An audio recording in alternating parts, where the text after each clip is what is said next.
Everyone, my name is Ryan Brillia. I'm a real estate development associate at Volumetric Building Companies, and today I'm going to be walking you through how to analyze a modular construction project versus a traditional construction project using an example in hospitality. I work for Volumetric Building Companies. We're a global modular manufacturer. We have 5 factories globally. We have 1 in California outside of San Francisco. We have 1 in Northeast Pennsylvania, and we have 3 in Poland. This allows us to manufacture modules and deliver to multiple markets, including nationally within the United States, all across Europe, and the Middle East as well. To date, we've manufactured over 6,000 modules across several asset classes, including hospitality, multifamily, affordable, and healthcare, and that has accumulated to over $3 billion worth of real estate value created. This model will be available for download, so we'll have a link and you'll be able to download it and manipulate it that's specific to your project. We also have additional resources available to you at vbc.co, or we have several team members that would be happy to help out as well. So I'm going to share my screen here and we can get started with the model overview. Okay, so now we have the model up. We can start on the Inputs tab here.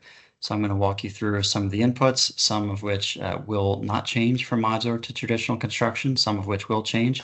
I'll highlight those. But on the left here, we're going to start with the inputs that will not change. So first is our market assumptions. So these are assumptions such as the average rate per night for a stay at the hotel, the number of days within operation, the stabilized occupancy, and the months that the building will take to stabilize, as well as some disposition assumptions and rate growth assumptions, operating expense growth assumptions, etc.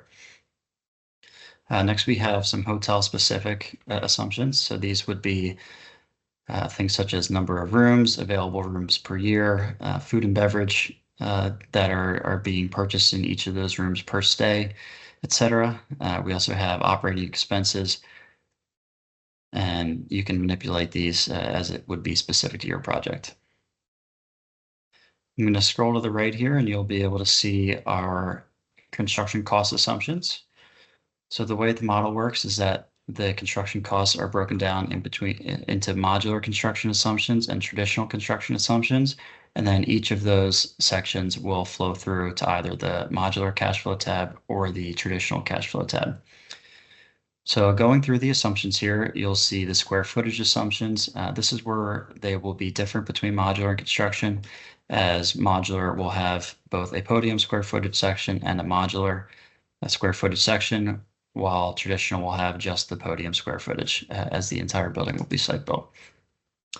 As we scroll down into the hard costs here, we have our modular hard costs, our podium hard costs, and the modular costs that you see here are based off of an actual project that was manufactured out of our Tracy, California facility.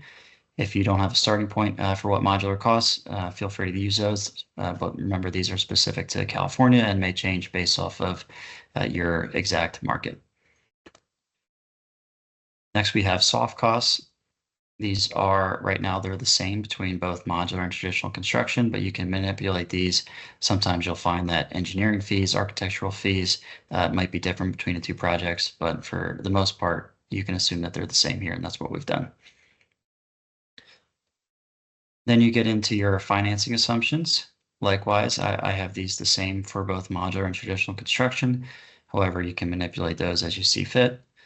And then finally, you get into your sources and uses tabs, your project schedule. Sources and uses is where you would input the land costs. So we have $5 million in here as an acquisition cost for both modular and traditional.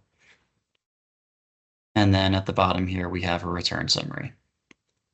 So I'm going to walk you through the cash flow tab quickly here, and then we'll get into the summary. During the cash flow tab, you'll see, and I have the modular cash flow open, but it is the same thing for the traditional cash flow. You can see how those development costs flow from the input section into the cash flow section and finally into the summary section. Now in the summary tab here, you can take a look at your comparison in a side-by-side manner. You can see your modular construction schedule versus your traditional construction schedule, your modular costs versus your traditional costs, and then you can see the modular benefit as calculated. So modular on average is 40% faster than traditional construction. So that is one input that we did change for modular.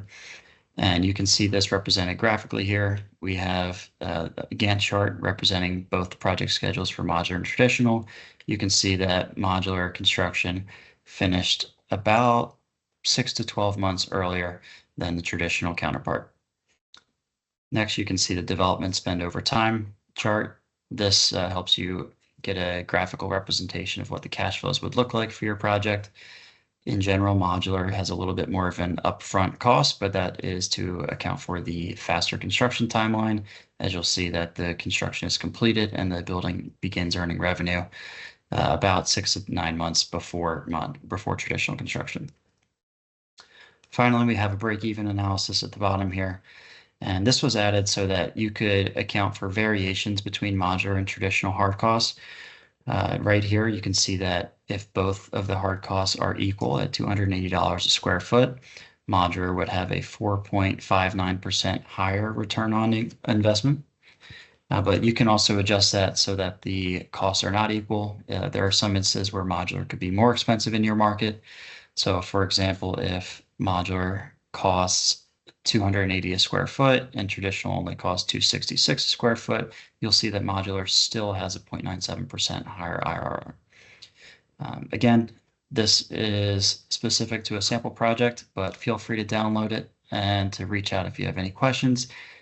Thank you for your time and looking forward to helping you in your next modular project.